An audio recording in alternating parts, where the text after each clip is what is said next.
माँ जननी है, माँ के बिना इस दुनिया की कल्पना करना असंभव है। फिलहाल में ही हमने अभी मदर्स डे सेलिब्रेट किया। हालांकि मेरा मानना ये है कि ये वेस्टर्न कल्चर जो है Mother's Day Father's Day celebrate करना, हर दिन माँ का दिन है, हर दिन पिताजी का दिन है। तो आज का ये वीडियो जो है वो समर्पित है उन माँओं को जिन्होंने हमने इस लायक बनाया कि हम इस दुनिया में एग्जिस्ट कर रहे हैं। समर्पित है उन फादर्स को भी जिनकी मदद के बिना हम यहाँ तक पहुँचने में असमर्थ थे, असंभव था हमारा यहाँ तक पहुँचना, चाहे वो मैं हूँ और चाहे कोई दुनिया का कोई भी इंसान हो। तो ये जो वीडियो है हम इसमें बात करना चाहते हैं कुछ ऐसी बीमारियों की जिसमें माएँ जो हैं वो अफेक्ट होती हैं अलग अलग स्टेजेस में। तो चलिए, मातृ दिवस बनाया गया है तो जानकारी ले लेते हैं कि माँ का ध्यान कब कब रखना है हमें। माँ जब माँ बनती है, that is post pregnancy, post delivery, तब कुछ ऐसी चीजें शरीर में होती हैं। There are so many changes, there are different changes that a mother encounter, जिसमें जो न्यूट्रिशन है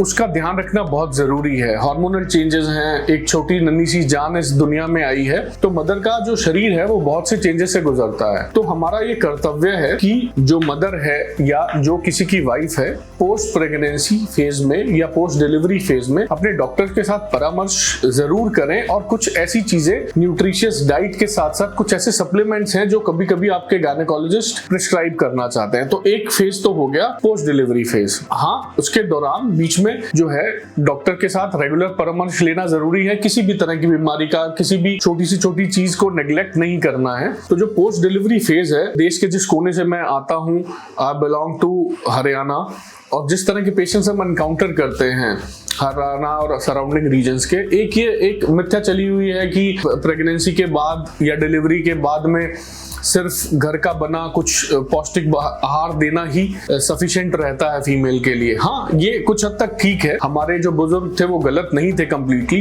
पर बहुत से ऐसे सप्लीमेंट्स होते हैं जो एक फीमेल के शरीर को उसके शरीर की संरचना के हिसाब से, हर शरीर अलग है, कुछ स्पेसिफिक चीजें जरूर चाहिए होती है, जिसमें जैसे कुछ विटामिन हैं, आयरन फॉलिक एसिड टैबलेट्स हैं, कुछ इस तरह की चीजें हैं जिससे शरीर जब कमजोर पड़ता है हार्मोनल चेंजेस की वजह से, फिर बच्चा आपकी फीड ले रहा है, डाइट ले रहा है, उस कमी को पूर्ण करने के लिए कुछ स्पेसिफिक चीजें देना बड़ा जरूरी है। पर फिर उसके बाद एक फेज आता है जब मदर पोस्ट मेनोपॉजल फेज में जाती है, बच्चा बड़ा होने लगता है और धीरे धीरे जो मासिक स्राव है या जो आपके पीरियड्स हैं वो बंद हो जाते हैं। उस केस में भी बहुत से चेंजेस शरीर में होते हैं। फीमेल का शरीर जो है वो हार्मोनल सपोर्ट ना मिलने की वजह से बहुत जल्दी क्षीण स्टेट में चला जाता है, कमजोर स्थिति में चला जाता है। तो बीइंग एन ऑर्थोपेडिक सर्जन मैं आपको ये जरूर कहना चाहूंगा कि पोस्ट डिलीवरी और पोस्ट मेनोपॉजल फेजेस में आपको डॉक्टर से नियमित जो सलाह है वो लेनी चाहिए। शरीर जो है वो शिथिल पड़ रहा है, कमजोर पड़ रहा है, तो कुछ ऐसे सप्लीमेंट्स हैं